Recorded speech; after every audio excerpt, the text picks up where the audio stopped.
But looking back over it, what's been the best of it? The best of it? You said there'd be no trick questions. I think maybe the best of it is that our time initially, when the whole thing was opening up, was there were no charts, there were no maps, there was no structure, there was no conditioning. We were flying by the seat of our pants into this thing.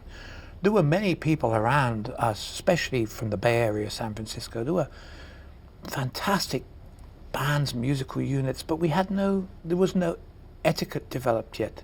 The last thing we were was a good bet to have on a talk show or anything like that. It was a time to be proud of our music, and also, now that I know the way that everything's gone, look where we are, in Warner Brothers, the home of Once Upon a Time, Atlantic Records and all, the great stuff. There were no rules, things were being developed, and the journey, nobody could plot it. It was just, what do we do now? Oh, maybe we'll play somewhere bigger. It was just like kids going from playing in the youth club behind the church to playing small clubs. The acceleration into another place was crazy. A little like being thrown in as an astronaut into the cosmos?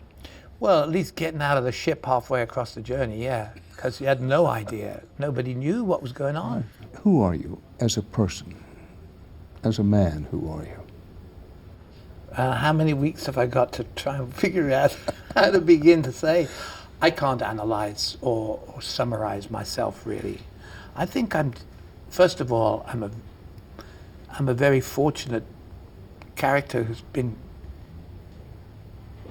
I've been given a lot of gifts, and not all of them are evident, but to inquire, to have avid interest in the time and space in which you live, and to cherish it.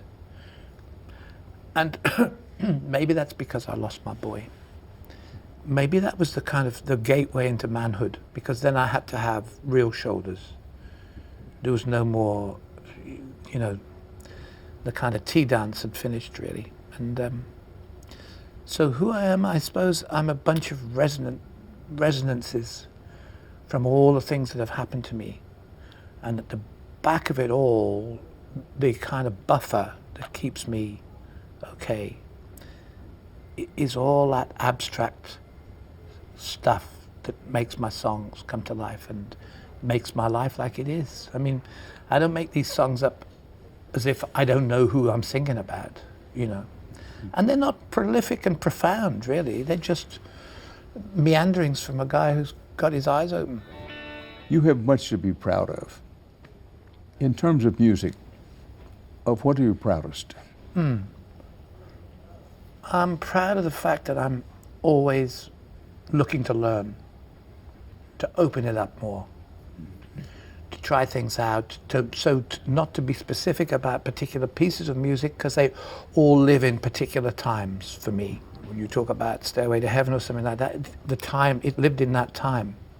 It's something that was an achievement, but time is always moving, and my real fortune is that I'm always, as a singer, not so much an instrumentalist, I'm really looking, I'm open, and I'm open for business,